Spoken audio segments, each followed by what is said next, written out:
Hello दोस्तों आज हम चर्चा करेंगे TGT arts commission 2020 HP government. तो सबसे पहले हम हिस्ट्री का सिलेबस देखेंगे। हिस्ट्री के बाद हम पॉलिटिकल साइंस का सिलेबस देखेंगे। तो हिस्ट्री में सबसे पहले हम प्राचीन भारत की हिस्ट्री के कुछ महत्वपूर्ण टॉपिक के बारे में चर्चा करेंगे। तो सबसे पहले प्राचीन भारत में सबसे पहले हमारे पास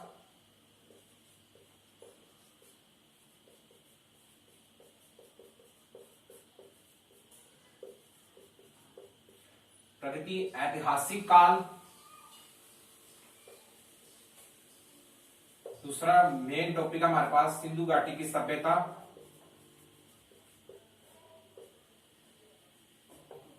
तीसरा टॉपिक है वैदिक पीरियड, चौथा टॉपिक है हमारे पास बौद्ध धर्म, जैन धर्म, पांचवा टॉपिक हमारे पास महत्वपूर्ण वंश हड़प्पा वंश, शिशुनाग वंश, नंद वंश, मौर्य वंश। ठीक है, इसके बाद हमारे पास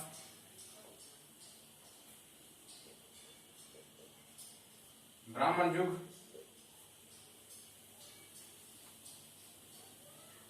ब्राह्मण युग के बाद हमारे पास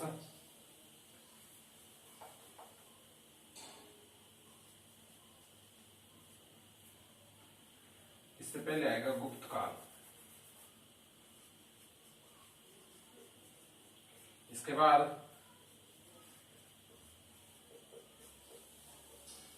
विदेशी आक्रमण। तो विदेशी आक्रमण में हमारे पास जैसे यूनान आक्रमण,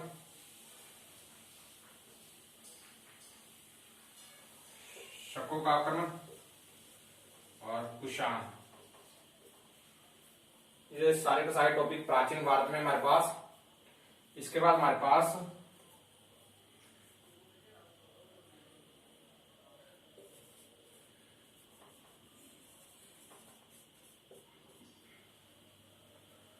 वर्धन वंश। दोस्तों ये कुछ महत्वपूर्ण टॉपिक हमारे पास जो कि प्राचीन भारत से संबंधित है। इन सभी टॉपिक में से हमारे पास जो कौन कौन से टॉपिक है जो हमें जिनके ऊपर सबसे ज्यादा फोकस हमें देना है, तो वो टॉपिक हमारे पास एक सिंधु घाटी की सभ्यता, वैदिक पीरियड, बौद्ध धर्म, हड़प्पा वंश, शिशुनाग वंश, नंद वंश और मौर्य वंश, गुप्त काल। इसके बाद हमारे पास जो जिन पर आप ज्यादा ध्यान देना, कुषाण और शक और वर्धन वंश। वर्धन वंश में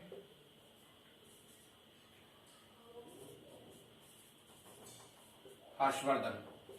वैसे तो आपको ये सारे के सारे टॉपिक पढ़ने हैं, लेकिन इन टॉपिकों को आपने विशेष करके ध्यान देना है। ठीक है, नंद वंश भी है। तो ये हमारे पास कुछ महत्वपूर्ण टॉपिक है प्राचीन भारत से। प्राचीन भारत से हमारे पास 7 से 8 क्वेश्चन आते हैं। ठीक है, इसके बाद हम पढ़ते हैं मध्यकालीन भारत।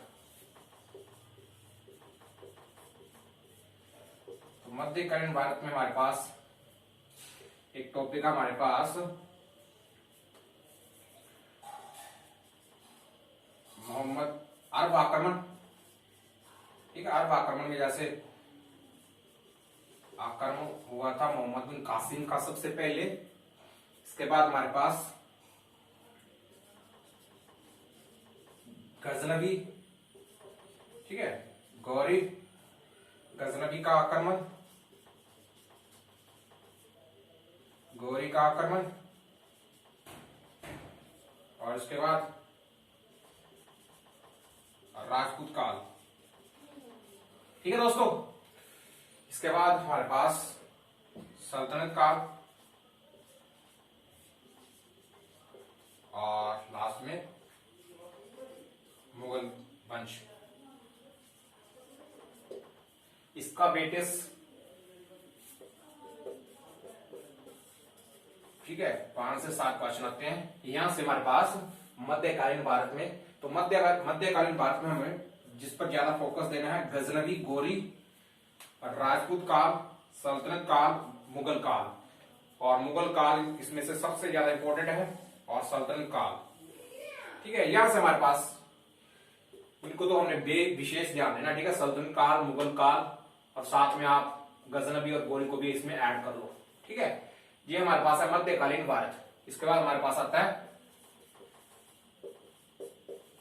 आधुनिक भारत। तो आधुनिक भारत में हमारे पास सबसे पहले, ठीक है, 1857 की क्रांति से पहले, और 1857 क्रांति से पहले हमारे पास जैसे, ठीक है, जो जितने भी हमारे पास जो ब्रिटिश के गवर्नर आए थे उनके बारे में पढ़ना है। इसके बाद 1857 की क्रांति के बाद, जो वायसराय आए हैं उनके बारे में पढ़ना है। इसके बाद हमारे पास, इसके बाद हमने पढ़ना है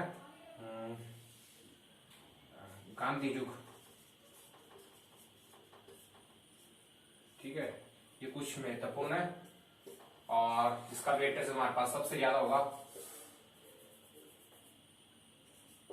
7 से 8 क्वेश्चन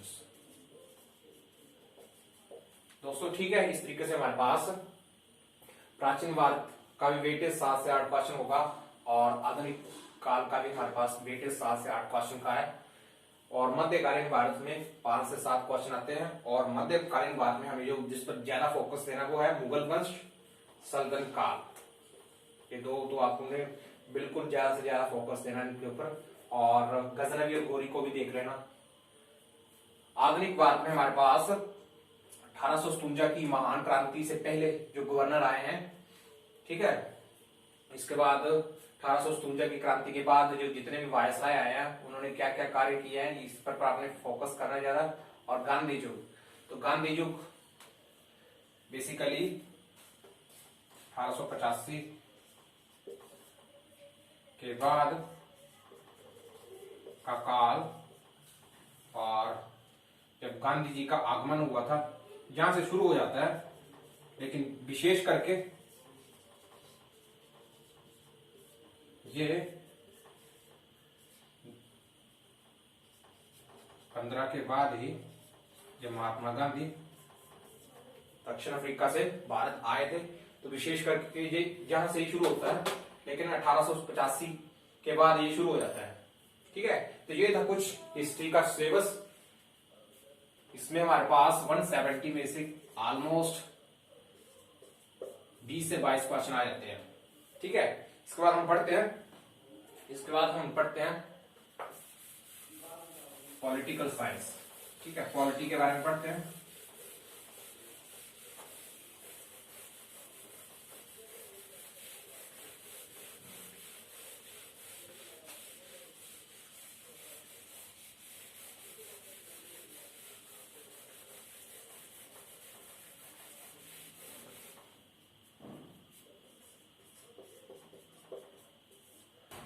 बुक को आपने प्रेफर करना है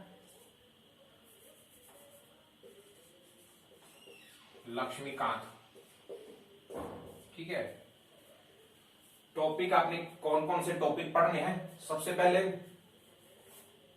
आपने जैसे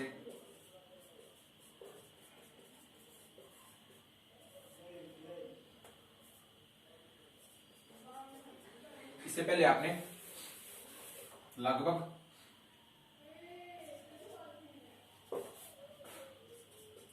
इंपॉर्टेंट आर्टिकल जो संविधान में दिए गए हैं आप उसके बारे में पढ़ लो सबसे पहले, ठीक है। इसके बाद मौलिक अधिकार, ठीक है, मौलिक अधिकार राज्य नीति के निर्देशक सिद्धांत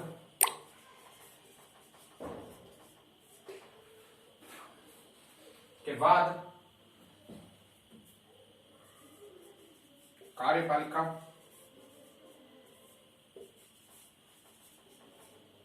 विधानपालिका और न्यायपालिका।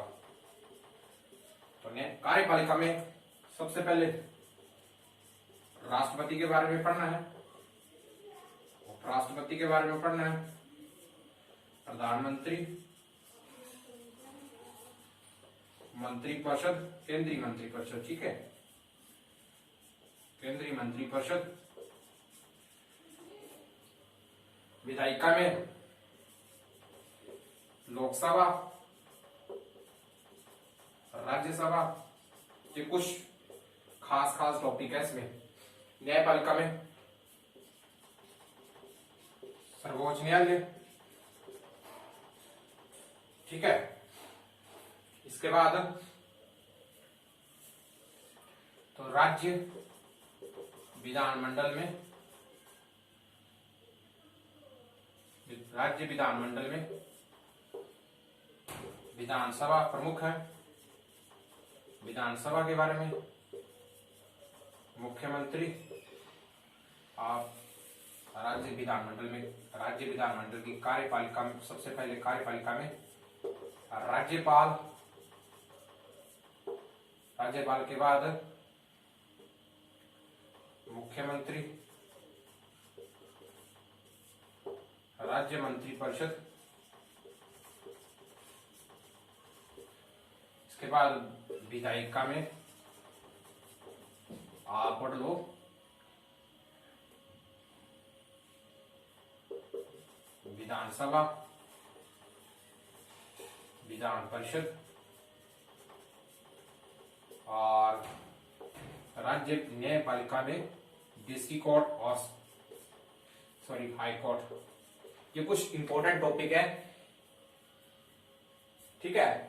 ये है सबसे पहले इंपॉर्टेंट आर्टिकल जो संविधान में दिए गए हैं, मौलिक अधिकार और राजनीति के निर्देशक सिद्धांत जरूर पढ़ना, इसमें से एक क्वेश्चन आ ही जाता आपको आराम से, ठीक है। इसके बाद कार्यपालिका में राष्ट्रपति के तो आएगा क्वेश्चन, प्रधानमंत्री से आता ही आता है, केंद्रीय मंत्रिपरिषद, इसके बाद लोकसभा और राज्यसभा, सर्वोच्च न्यायालय। ये टॉपिक जो है वो इनको आपने जरूर पढ़ के जाना है, लोकसभा, राज्यसभा, सर्वोच्च न्यायालय, ठीक है। लोकसभा, राज्यसभा, सर्वोच्च न्यायालय, राष्ट्रपति, प्रधानमंत्री, केंद्रीय मंत्रिपरिषद, ये मस्ट टॉपिक है जिनको आपको पढ़ना ही पड़ेगा। और यहां से हमारे पास मुख्यमंत्री और विधानसभा, ठीक है, और हाई कोर्ट, ठीक है। ये टॉपिक है हमारे पास केंद्रीय और राज्य के स्तर पर। इसके बाद आगे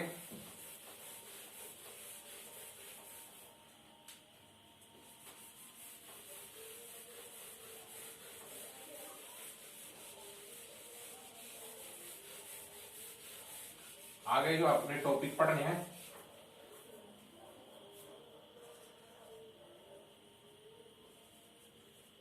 पंचायती राज, ठीक है। पंचायती राज के बाद हम जो टॉपिक पढ़ना है, वित्त आयोग आर्टिकल 280, जिसका वर्णन आर्टिकल 280 में किया गया है। इसके अलावा वित्त आयोग के अलावा चुनाव